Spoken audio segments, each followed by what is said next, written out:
Hello, everybody. Good to see you guys. Yeah, great to see you. And everyone, I'm Ron, and if you're looking for PDX-CRN forum, this is the place. Kind of an open mic time as we get some gathering. You see some countdown happening on the left there on the screen share. So good time to say hello. And if you haven't already, rename yourself. Put your first name and then your organization in brackets. And that's going to help us get to know each other. And this, again, it's a community forum. So this is a good time just to say, hey.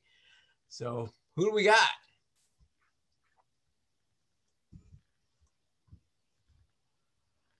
I see, let's see, Lenny. Lenny, welcome. Hello, Ron. My name is Lenny Bjornson. I work for Gladstone School District. Perfect. And I have been in the business a long time to see many information referral navigation systems go sideways. When I was with Clackamas County in the 80s, we developed something called Clackamas Pathways, but there was not enough technology to make it run. So I've been working on 211 info Rolodexes ever since, right? Lenny, I am so happy you're here because it's always easier to do things a little better than and learning from things that didn't work. And so thank you so much, Lenny with Gladstone. All right. Appreciate that. Yeah. Let's see, let's see, Darlene. Darlene, want to say hi?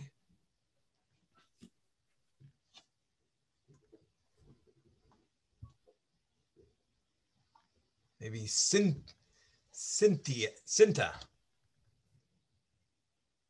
I wanted to throw an H in there. Cynthia, you want to say hi? Hello, and it is Cynthia, but I say Cynthia, so nobody calls me Cindy. Oh, well, there you go, Cindy. Who you with? It's Cynthia, not Cindy. You get to go out of the room. I'm dyslexic, so when you said that, it all mixed me up. Yeah. Well, welcome. Great to have you. Mm-hmm. All right. Who else? Got any other friends in the house want to say hey? I wanted to say hey to Nicole Birdstall. It's good to see you here, Nicole. Hi, Amy.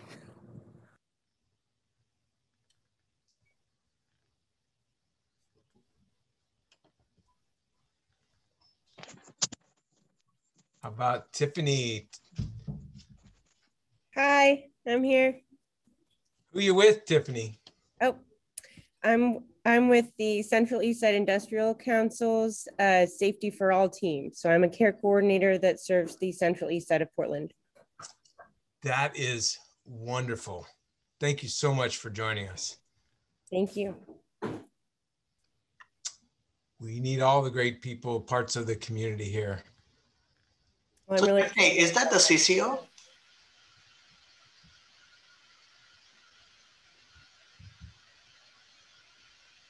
There's Kelly Zook. You want to say hi? Hi, I'm Kelly Zook. I'm a project coordinator with Clackamas County Community Corrections, Probation and Parole. I primarily work on opioid-related projects, but I also work on obtaining any resources that we need to best serve our clients in our community. Well, thank you. Thank you for what you do. That is hugely important, and thank you for joining. And our virtual space is filling up here. So again, I'll encourage you, if you haven't already, rename yourself. We're getting to know each other a little bit. So if you click on your picture on your screen in the upper right-hand corner, you'll see 3 dots, and click on those dots, and then you can give yourself a chance to rename yourself and to help folks get to know who you are and the great work you do. There's Bill with OWAMI, the Oregon Association of Minority Entrepreneurs. How you doing, Bill? I'm renaming can you hear me? Can you hear me? I'm renaming myself to put OWAMI on. Good to see you, Ron. So glad that you were able to make it. Owami is an extraordinary friend and partner of the community. And you actually have a big networking meeting tomorrow morning, right? We do. 7:30 in the morning is our coffee and issues. We usually have somewhere around 100 people right in there. And so if anybody wants to join, it's free. Come check us out. Look for our, if you need the sign in, just give me an email or Kenyatta at owami.org. She might be on this call. I signed her up too. So I'll put it in chat and you can send us a note. We'll send you the Zoom information. Perfect. We should have signed you up on script there, Bill. No problem. Everyone, so go ahead and throw your name, your information in chat. We will be saving these and you can save it yourself. This is being recorded as well you're going to hear in the next few minutes about this really extraordinary community gathering and resource sharing and optimizing system called PDX-CRN that our great friends through Clackamas, Marion County. They've already started one, Eastern Oregon, as it's showing there. This is exciting going forward. Hey, Amy, how are things looking on your side? Hey, Ron, they're looking great. I'm excited to be here and to get this show rolling this afternoon. Excellent, excellent. Well, just a couple more minutes. We are 1 more minute on the countdown. Very exciting. Hey, Ron, could we please ask if everybody could just kind of drop a note in the chat who you are and who you're with and how to reach you in case any of these other partners want to connect. That would be great. Indeed, and that's certainly part of what we're going to hear about as far as this community resourcing, aggregating a free new service that is aggregating folks with some services or goods to help reallocate and get those out into those in need. And it's really exciting. One last viewing note in the upper right-hand corner, if you look at your Zoom screen, just below the X, don't click the X, just below the X, you can click on the word view and it'll give you a chance to click on the side-by-side speaker view or gallery, but we'll encourage you to go to speaker view. We have a brief presentation and then we'll open it up for some Q&A. Amy, are we about ready to go? I think we are, Ron. We're recording this session, so you can come back and watch it later or share it with your friends. Please, again, put your name and contact information in the chat and we'd be happy to connect with you. And I think those are all the housekeeping notes, right, Ron? I think so. Let's do this. I'm going to bring Amy up to the virtual front and I'll join her. And I'm going to say hello. I am Ron, and this is Amy.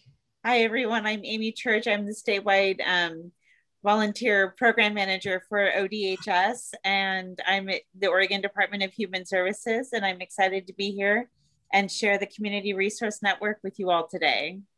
Such an honor and a privilege. Especially as the temperatures are heating up, we've got wildfires, we've got all sorts of challenges, we still have a pandemic, and it warms my heart. I'm so excited to be here with those gathering virtually. This is our 4th forum together, lifting up this new thing called PDX-CRN or Community Resource Network. I'm Ron with a collaborative business community called Best HQ. And we had the honor to really work with some of our friends in community with the Oregon Department of Human Services, Oregon Health Authority, as well as you'll meet WASI with Alexis in bringing forward technology to help redistribute, bring forward, meet needs. This is very exciting. As mentioned previously, we have this on recording. We have a YouTube channel. You'll see it in chat in which this is going to be shared. And we'll ask you to really consider jumping on board. with this. It's such an opportunity to meet needs and make a difference. Our program is very simple today. We're going to be calling up, we have a very brief PowerPoint presentation that's going to go through the details of PDX-CRN. After that, we'll open it up for some question and answer, and also share some next steps. And there's some of the implementers are on this call. We'll be able to answer questions. We'll have some questions answered in chat, bring you up in and out of Spotlight, and let's do this. All right, Amy, is there anything else? Did I miss anything else on the program? Nope, I think you covered it. Thanks, Ron. We'll get you out of here in the hour and out making a difference together. And with that, it's my great pleasure to bring up Miss Brenda Pearson with the OHA and ODHS. Brenda, how you doing? Hey, doing great. I always have to double check to see if my microphone's on. It's hilarious that I'm one of the sponsors for a piece of technology when I am probably one of the least tech savvy people around. But thanks so much for having me and for letting me showcase just exactly what the Community Resource Network is and how our agencies, the Oregon Health Authority and Oregon Department of Human Services, are championing this effort as really a key venue for business engagement, how we bring public sector and private sector together to share resources and exchange information and meet needs together. So it's really fantastic. I'm gonna dazzle you with my skills here and try to do a screen share and do this presentation. And I'll mostly just beg people for forgiveness and grace if I mess up. So I think, can you see my screen okay? Looking good? I know I'm in good shape anytime I get a thumbs up from Bill. My day is made. So Community Resource Network, I don't know how many people, and I can't see show of hands, so feel free to unmute yourselves and shout it out if you've already heard of Community Resource Network or seen it. That would be awesome. But realistically, the Community Resource Network, like Ron, you had mentioned during the introduction time together, really is a system, platform that allows us to leverage the innovation of the private sector and resources across the public and private sector and mobilize some social service networks. Some of those networks are in person, some of those networks are virtual, and some of those networks are systems. And this is a place where I'm so enamored with OWAMI. I just am all the time shouting out their tagline, everybody in, nobody out. This gives us an opportunity for businesses and organizations to upload a need, whatever that might be, or a resource that they have to share, and for that exchange to be made. So really firming up and expanding access to those opportunities. I love this system as an equity builder. I just want to be really clear, this is not a government system. Our agency is only a sponsor because we love the collective impact that it achieves across the business community and the organizations that serve so many different Oregonians throughout multiple sectors. So it's really a terrific opportunity to prioritize those needs across communities in multiple sectors and meet solutions, right? I guess the easiest way to describe it is meeting needs with solutions, right? In real time, and we'll have some examples of where that has happened. So it's one system. It's my understanding and hope that it'll never be the only system. It's intended to pair with existing systems, to include them and walk alongside them to maximize effort and impact. So really thinking of it as an opportunity for us to all get together and join in contributing to shared outcomes with one another, whether that is building foundations or expanding on those that already exist so that we're reaching full potential together. some of that might sound a little bit cliche, but I love this question and answer slide, because in the beginning, when people, the visionary for this, who is a dear friend and colleague, Tim Sinatra. Some of you on this call know Tim Sinatra to be the CEO for Boys and Girls Club, or I'm sorry, YMCA in the Marion and Polk areas. He also was a director with Boys and Girls Club at the local level and the national level.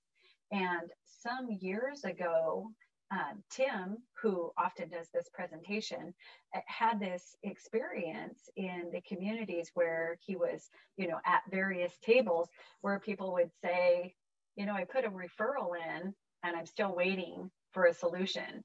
Or I called an organization, right, with a question or a request, and I'm still waiting for an answer. Or, gee, we could really be bidding on these contracting opportunities or these grant opportunities if we just had some access to data, right? And all these different kind of questions came up, right? How do we leverage the strengths? There are so many resources, and I'm going to borrow a quote that I heard from Wasi Khan. He said, fortunately, there are a lot of needs out there, and there are a lot of resources or solutions, right? Or partners to meet the needs. It's just a matter of connecting them to one another. And this is an effort that supports that solution. So really being able to start back with that vision and say, from a community perspective, not a government agency owning a system, but a community pulling together and saying, hey, I'd like to be a member, I'd like to be a partner in this system, and upload some resources or answer a need, sounded like a terrific place to start. So in Oregon, when Tim Sinatra and Wasi Khan got together and had a conversation about this vision and this resource network that was sort of developed, at least visually, on the East Coast, and Wasi said, I think I could build a platform that would be 1,000 times better. Let me give it a try. And he did that. And they implemented it in Marion County. So Marion County was a community resource network, even though they were in collaboration and building together as a community forum for a number of years, was actually established in 2017. Their backbone organization there, which you'll hear me talk a little bit about today, their backbone organization is Marion County, and they do an excellent job of stewarding Marion County's resource network. In that particular community resource network, and the first one in Oregon, they focused on meeting needs for children and families. They really looked at so it's really a social service support platform, right? So I'm trying to move this so that you could see really well, but I don't want to miss that arrow. So what they looked at was transforming experiences into healthy environments. So where they said children and families in the community had all of these barriers to thriving, right? And they were lived out. A lot of people will know the term adverse childhood experiences, or ACEs, right? So there are these experiences that happen very early on that kind of overflow throughout the developmental years in life and create all these barriers to success, right? Well, they said, what if we did something different? What if we took those adverse childhood experiences at any age for an adult or a child, and we made them into healthy, nourished, rooted experiences, transforming them through support from community partners so that they could blossom, so that they could flourish, right? And have positive results like stable caregiving, nurturing relationships, access to early learning, right? Lots of family cohesion or community support and rootedness, which was fantastic. Together, we call this the pair of ACEs, right? So they saw a lot of success. I'm going to try to use my tech savvy skills and minimize that a little bit. So they saw a lot of success in doing that, and really looked at, hey, by the way, we're looking at 80% of the needs of people being met really out in community. That's where solutions really happen. The state of Oregon happens to be a place where business is done by word of mouth, right? We talk to a friend, we talk to somebody we know, we pick up the phone, we walk across the street, right? And we share the good news that we hear. So when a crisis happens, whether it's a natural disaster or a man-made disaster, or an issue in our family or our neighborhood or our industry, our business industry, we tend to look locally, family, friends, neighbors, colleagues, and partners. And those solutions can typically be answered fairly quickly, about 80% of the time. There are 15% approximately of those needs that are really focused and specialized. So they require focused and specialized supports. And these are things like case management, for example, right? And then there are also 3 to 5% of those needs at the community level that need a higher level of extensive supports. But most of the time we live down here. And we'll talk about some examples today. I'll share with you an example. You'll hear more about this from others, but where people regularly ask in Marion County's Community Resource Network and in Eastern Oregon's Community Resource Network, they'll upload requests like a person who needs a bed, right? That's a frequent one. Or a person who needs an air conditioner, right? Or a business who has one to offer. So the business community is critically important to solving needs. The business community is very nimble. The business community isn't reliant on waiting for a donation to come in or putting in a policy option package to the legislature to ask for funding. The business community provides goods and services in real time. They have them in their shop. It's their expertise. It's what they do, right? And they're extremely generous. So when they partner together, and Eastern Oregon sort of took things to the next level, being the next implementers throughout 3 counties there who joined together to form the Eastern Oregon Community Network.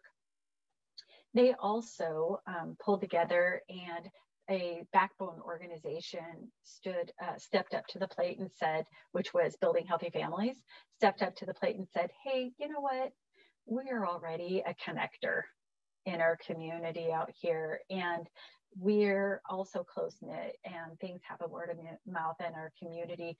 We're friends out here. We have no problem stepping up and being the backbone organization and facilitating the requests and solutions being matched up in this system. So members got to the table across multiple sectors, public sector, private sector, including the nonprofit and for-profit arena. And what they saw out in Eastern Oregon was sort of the next level, right? A whole new paradigm where the business community and the nonprofit organizations are at the table together.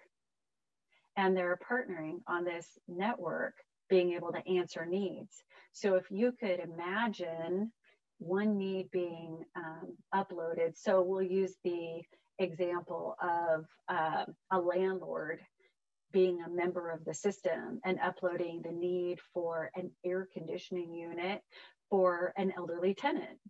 And a for-profit business and a nonprofit organization partner together, and the business says, you know, we've got this air conditioning unit and we don't have the resource or the capacity to steward all of the paperwork or the process of getting this unit to the individual and all those things. And the nonprofit organization says, we'll step in and we'll help with that. We'll come pick that up. And we'll be the connector with this landlord and meet them, or they could come to our office and pick that item up. And there are opportunities for people to consider, where could the for-profit businesses even be getting a letter for the charitable donation they made, for example, right? So those are some things to be thinking about as we process how the Portland area, so Washington County, Multnomah County, and Clackamas County, during your implementation, consider collaborating. And these three key focus areas seem to resonate each time throughout the communities, and it's connectivity, right? Enhancing that connectivity and partnership building across public sector and private sector, for-profit and nonprofit. I'm absolutely delighted that we have parole and probation in the house today. I couldn't cheer loud enough for that. And the opportunity for this partnership here, where we have, could you imagine parole and probation and the population that they're working with and the multiple needs that they have, if someone came in the door and said, hey, I need X, right? Maybe they have job seekers. And they say, hey, we have somebody who is very talented and skilled in welding and experienced, and they can't seem to get a job. Anybody have a lead? And uploading that request. We have the business community involved and the for-profit, right? And the nonprofit community involved, all of those eyes on that situation. And we all have family, friends, and neighbors, lots and lots of business colleagues, right? So when those opportunities come up, we're able to say, hey, perhaps so-and-so, or I saw a help wanted sign, right? At, this manufacturing facility that does welding, for example. So just kind of high level off the top of my head, sort of brainstorming and thinking about how we can connect and collaborate across our systems to request solutions, right? And to provide them. So creating alignment and increasing that social responsibility and collective impact for economic resiliency. Something that you'll see in this system is that it's an equity builder in many ways. As the program manager responsible for business equity, inclusion, and engagement for Oregon Health Authority and the Oregon Department of Human Services, that's something that I'm powerfully passionate about. I love that this system doesn't ask any personal identifying information that would create inequities in connecting with resources. It's certainly just an opportunity for a person to be going to one of the members of the system, a partner in the system, and requesting a need be met. That's it. So supporting local capacity building, there is no one system that can meet every need, but there are certainly places that we can all connect. This system happens to provide data collection, which you'll hear more about, especially throughout the implementation process. So as members of the system, you'll have the opportunity to hear data reports and access the data dashboard that lets you really speak about how you're utilizing the private sector innovation, leveraging public sector resources, and mobilizing those new and existing social sector networks to build resiliency in your community. Sorry that I'm going so fast through this. There won't be a quiz, and we'll have plenty of time for question and answer. So as a visual aid, you can imagine. So here's a person, goes to any one of you, any one of your doors. And in today's model, oftentimes we're reliant on one entity referring them to another entity and another entity. And then the person is left waiting, right? And saying, where do I go now? Or am I waiting for one of these people to call me back? I don't know what to do, right? And there are oftentimes gaps that happen, and we sort of get that visual again of the adverse childhood experiences as an example of a potential outcome. This system endeavors instead to empower choice, right? So now this individual has a choice. They can go to one place, right? This one partner, whoever, maybe they go to a WAMI and they say, hey, by the way, we're a small business and we need a pickup truck. Ours broke down and we have all these deliveries to make. And Bill or Kenyatta, because they're both members in the system, upload a request within the CRN and they say, hey, we have a small business in the Portland area in need of a pickup truck, right? And there happens to be somebody over there in John Day, and they said, you know what? My neighbor has a truck that they wanted to donate somewhere. That's actually a real thing, by the way. Somebody in the Eastern Oregon Community Resource Network uploaded a notification that they had a pickup they'd like to offer, they'd like to donate. So in this scenario, which is hypothetical, the community resource network, so OWAMI, for example, would upload that request in the network, and then the match is made because their profile, the request matches the profile of the entity who is doing the donation, right? So it happens to be vehicles, for example. And they say, yes, we can meet that need. Then we have a small business that's actually thriving and flourishing, right? They're able to go out and conduct their business. So it's just taking the existing networks, right, that want to be members of this community resource network, mobilizing all the variety in their potential, and then pairing that with technology to meet needs in real time. The data that's collected along the way is kept in a community data dashboard, and it's available for sharing for all of the members. So you'll be able to see examples of that data and what those reports look like. It's also shared out so far, for example, in the Eastern Oregon Community Resource Network, in their newsletter, they're able to show data updates on a regular basis, and you'll be able to talk about those at regular quarterly convenings. So really just focusing on the fact that you have a common agenda.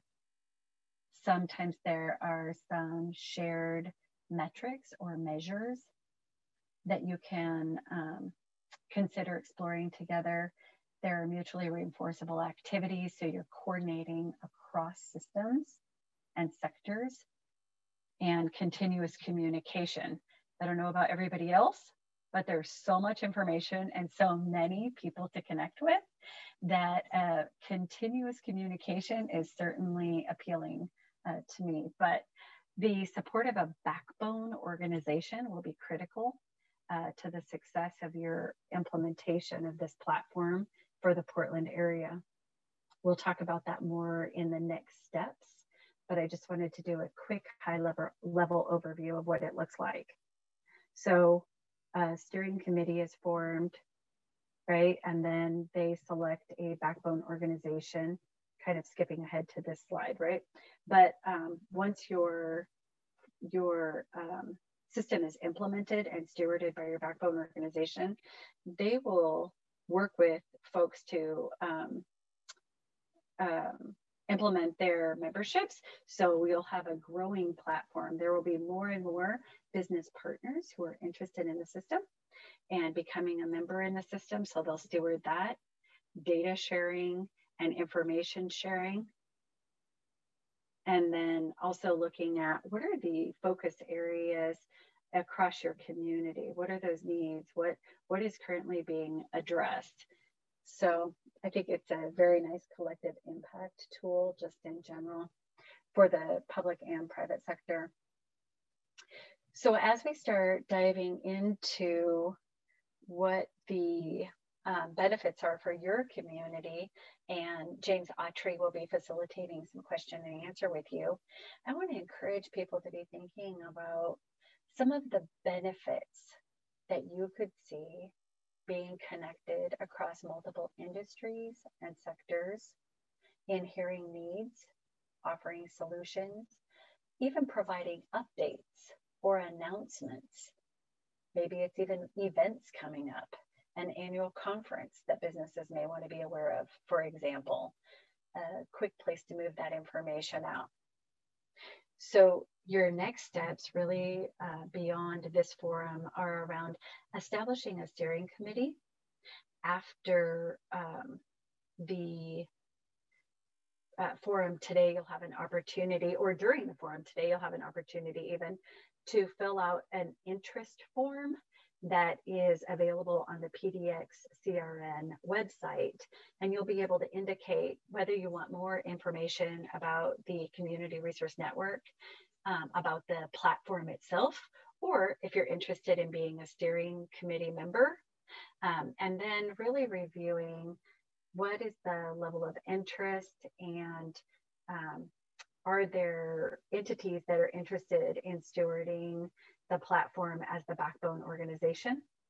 And the steering committee will assist the backbone organization, and our implementation team, by the way, will also assist the backbone organization in applying for funding to support your system.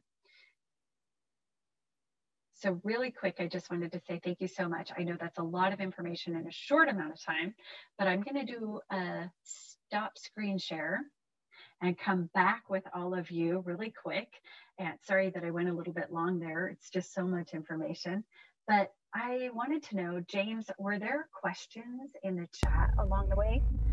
Yeah, we had a couple of questions, so thank you so much for that and sharing that. And as I have said on previous calls before, you know, I've been connecting leaders in the faith community and built this massive database, and then I published that, you know, over the last 25 years, and now it's available on our website and so forth. But everybody keeps coming to me and texting me, do you know this, do you know that? And I was the bottleneck. So what this platform is super excited about is I get to get those folks and people to go to this platform, and then the algorithms will connect them on the backside. So super excited about that. We did have a couple of questions from chat that I'll feature right now. One is curious as to how many successful connections are made each quarter, how many are served, if you can give some examples of that.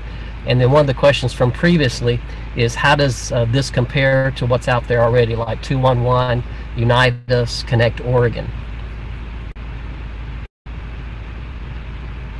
Amy and Wasi? Wasi, do you have the data on the, I think we have about an 80% success rate in Eastern Oregon for fulfilling requests.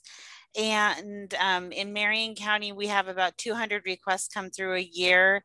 I know they've been doing some data cleanup. Wasi, do you have any other data that you can share? Yeah, just Amy, based on what you mentioned. So yeah, we are getting like, I think since 2017, the number of requests have surpassed more than a few thousand, I think more than 1,000. The thing to remember is like, if you were to compare, because the way Marion County has implemented it, initially it was under the Children and Families Commission. So even though they are getting a lot many requests, their focus was helping only children and families. And now they are looking at expanding that to help out a larger community population. So that is the main thing. So that I wouldn't use that as an example to compare the numbers. Whereas with Eastern Oregon, it's a very sparsely populated area. There, the number of requests, which Amy had mentioned, we have 80% success rate on the number of requests being fulfilled over there. So if we were to scale it to Portland, then based on just the population, I think we are looking at least 5 or 10 times more requests, which can be easily fulfilled. So how does all of this compare to the existing systems, 211, Connect Oregon, Unite Us? How does that work?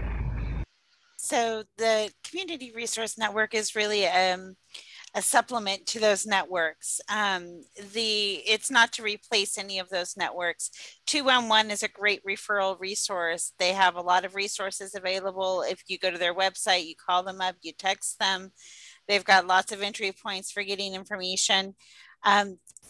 But sometimes 211 doesn't have all of the answers, or can't fulfill the need in an immediate way.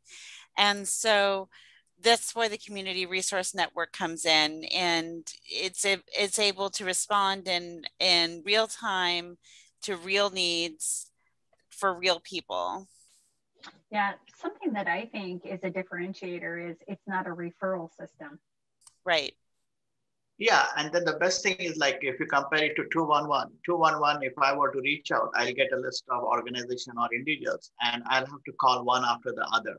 And there's a huge amount of time lost in that entire process. Here you are reaching out to hundreds. And in case of Portland, just based on the population, we'll be reaching out to maybe thousands of members in a matter of seconds, or maybe in the matter of minutes. And so, and there is that whole full life cycle implementation. It's like starting from when a need is identified to the need being fulfilled. And there is that oversight, and there is the steering committee and administrators proactively making sure that the need is met. So there are people and resources who are actually monitoring what the needs are. They are making sure the needs are met in time. And as an example, with Marion County, there is a member organization which has donated a pot of money. So if that need is not met within the community, they have authorization to use the money from that pot to meet the need. And so that's a major differentiator. We are not just providing the information, or we are not just distributing what you need to the rest of the members. This network is actively making sure that the need is met, and it is met in a timely manner. Yeah, I think they refer to it as the Great Eight, if I remember correctly. There are 8 organizations in that area. I believe this also happens in Eastern Oregon.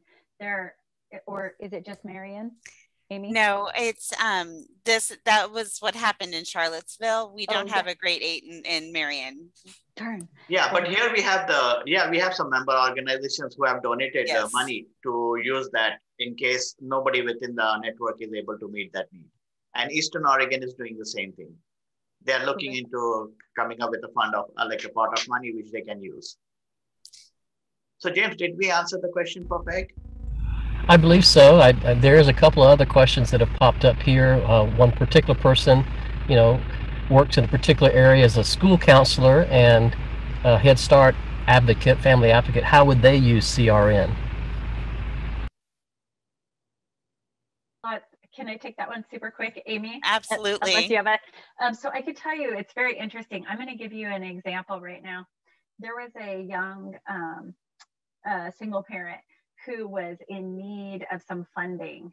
And I believe that the situation was that they had completed the requirements for their certified nursing assistant, their CNA, but they needed to complete their criminal history background check to finish that process. And they had a job lined up, right? So we're talking about economic resiliency to support children and families, right? So I think there was about a $65 gap. Correct me if I'm wrong, hold me accountable. Yeah. I think there was a $65 gap in their ability to pay for that criminal history background check. So they uploaded the request into the system, and not just one, multiple partners came forward and said, hey, by the way, to the requester, hey, not the individual, right? The member in the system who requested it, multiple partners answered and said, hey, we'll help you out. No problem whatsoever. And the person who was the original requester connected with one of those generous community members and was able to facilitate the payment for that criminal history background check just like that. So they didn't have to wait to apply for it. They didn't have to find the right person. They didn't have to go through a lot of system navigation. Literally, the request was updated and the payment made to the organization that was facilitating the background check.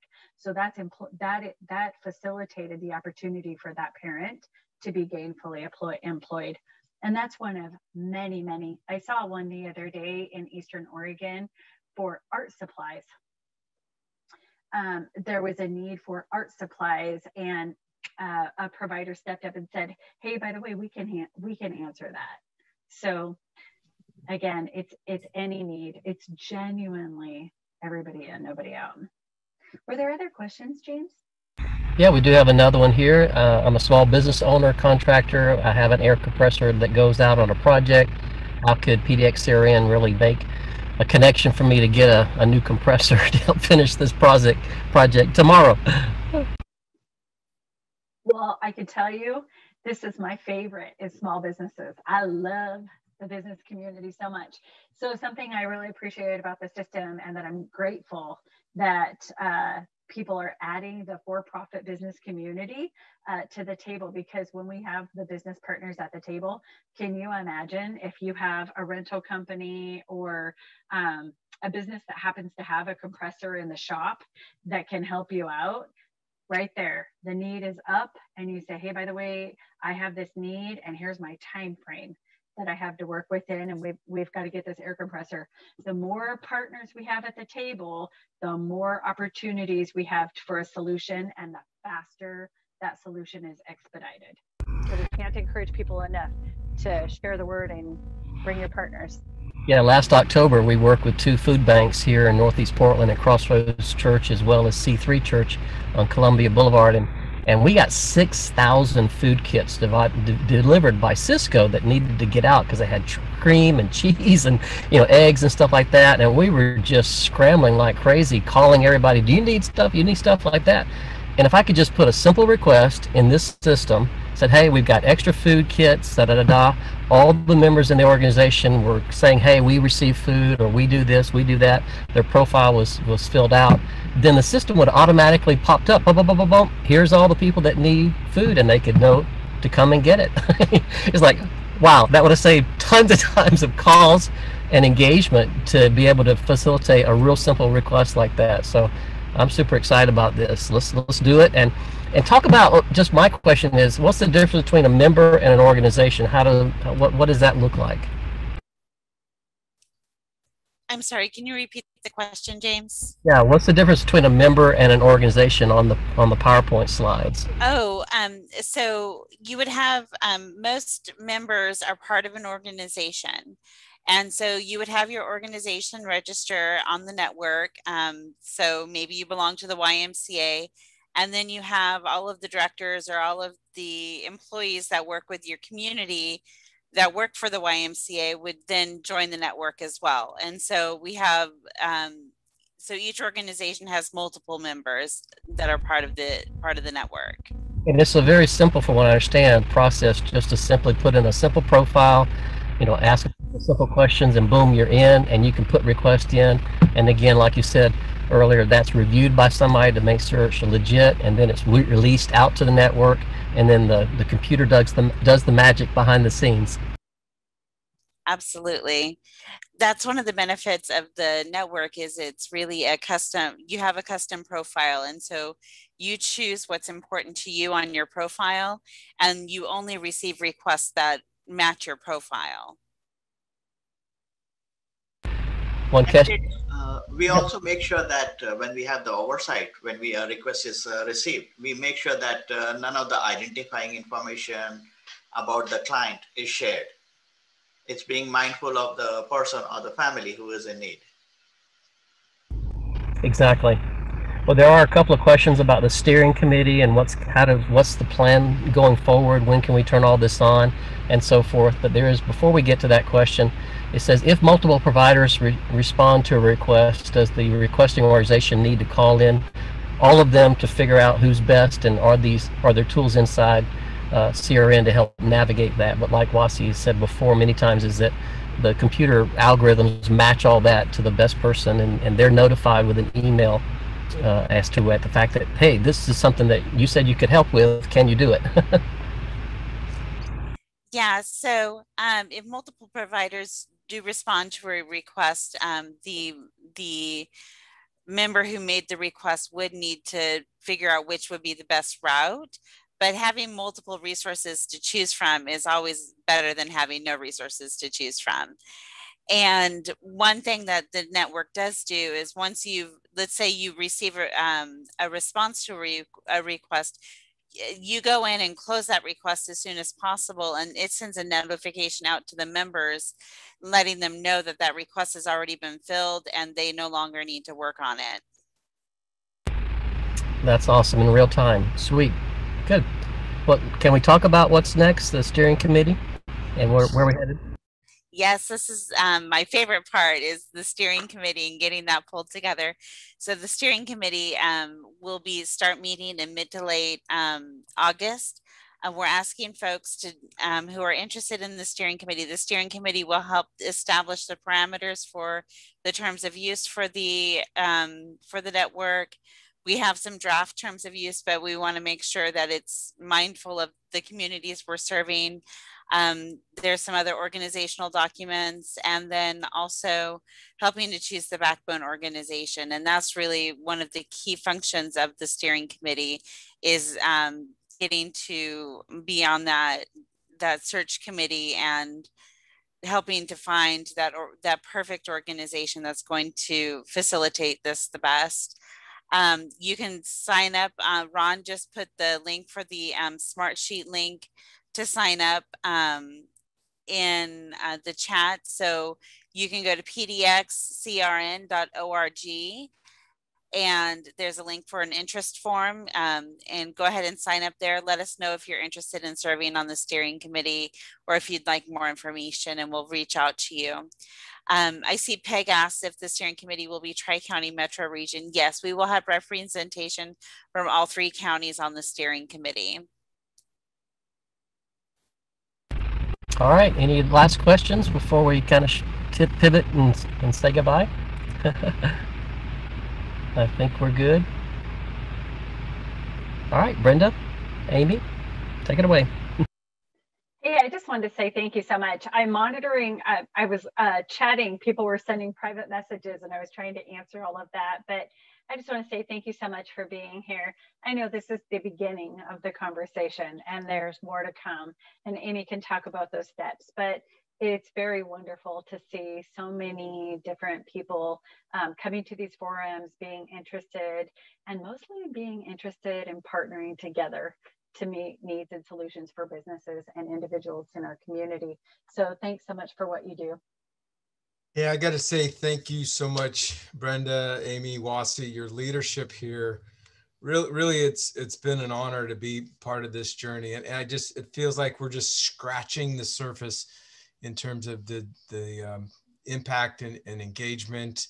I love as a business owner the fact that we're leveraging technology, that we're making it an optimized solution here. And actually, you know, if I've got extra things, people call, like James was mentioning there earlier, they'll call and they'll say, hey, Ron, you know, I need this, or I need a referral on that, or what have you. And the fact that I could go to one place and just say, hey, you know, check out, let's see it. And then it's right there. There's might be thousands of extra water bottles or air conditioners or, you know, family relief kits and in a wildfire. Yeah, there's just so many different possibilities. It's incredible. Yeah, something that I really love is this is a platform that everyone can be a member of. All of those systems can be a member of. It's not in any way, and Amy typically speaks very, very beautifully, by the way, to this fact, but it is not a system that replaces anything else. It is completely intended to augment and support what exists already and leverage those supports and amplify their outcomes. Amy, can you talk really quick about the next steps? Like what's next exactly? Yeah, so next really is standing up that steering committee. And once we have the steering committee stood up, then we can start looking for a backbone organization.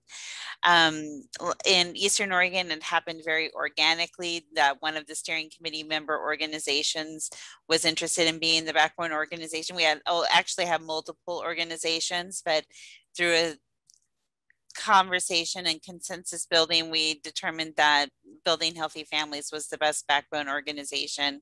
And so we'll be conducting a similar process in the Tri-County area to find someone who serves all 3 counties that will be able to facilitate the network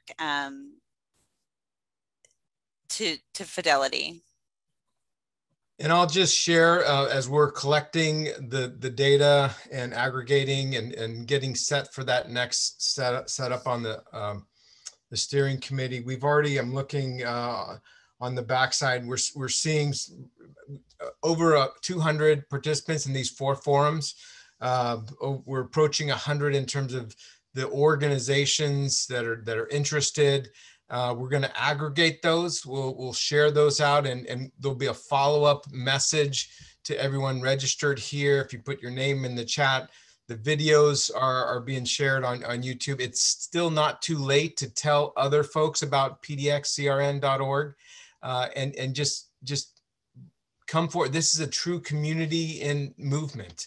And if even one soul is saved because of a connection via this technology, I think it's all worth it.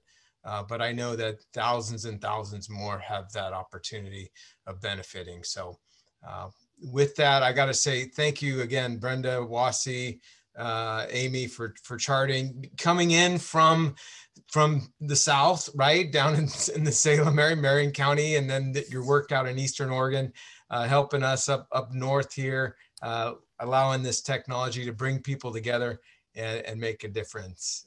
Yeah. And Ron, I just want to add one more thing. So as an example, like when we are looking at CRN, what we need to look at is not what it is right now, what it can be. As an example, when we started with Marion County, the focus was on children and families, and it was a limited scope. When we implemented that for Eastern Oregon, the focus was the entire community across 3 different counties. So that itself was a huge jump. And because we have been looking at Oregon, we have mentioned only about what we are doing in Oregon. We have implemented this platform, CRN platform in India, and that is being used for the veteran families. So anybody like family members, they are using it to help the family members, the children, the spouses, pretty much anybody within the household who has some connection with the veterans. Similarly, we are using it for a school district in India, which has like about 1,500 students, and most of the students are from low-income family. The best part with that platform, especially with the school district, is that most of the members who are donors, they are all over the world. We have members in the Middle Eastern countries, US, Canada, and the primary focus is how do you make it helpful for the students? In fact, there are members who actually want to sponsor the teacher instead of the students because it's privately funded. So they say, so that's what we have to keep in mind is when we start having these conversations with the steering committee, what it would become will be huge compared to what we have done in the past. And especially like Brenda had mentioned, Portland is such a dynamic place and there is such a huge resource pool. We are sure that it's going to be much, much bigger than what we have done in these places. So just wanted to put that out there, that it's what it can be versus what it is there. So with every implementation, it has evolved. The platform has become much more bigger and better. Indeed, indeed. Well, again, thank you everyone for taking your time, sharing an hour. Actually, you're going to have 7 minutes back. Use them wisely, as once told me when a meeting ended on time or a little early. Again, shout out to James for helping with the chat, the Best HQ team on the backside on this production. These are going to be available on YouTube. Please tell a friend. Go to PDX-CRN and let's do this. Let's do this. I know there's multiple networks represented here in this, and if you just share with your networks, we can indeed make a difference together. All right. Hey, thanks, Ron. Thanks, James. Thanks, Best HQ. Thanks, everyone. Thanks, everybody. Thank you, everyone. Thank you for being here. See y'all. Thank you all. Thank you so much. Thank you.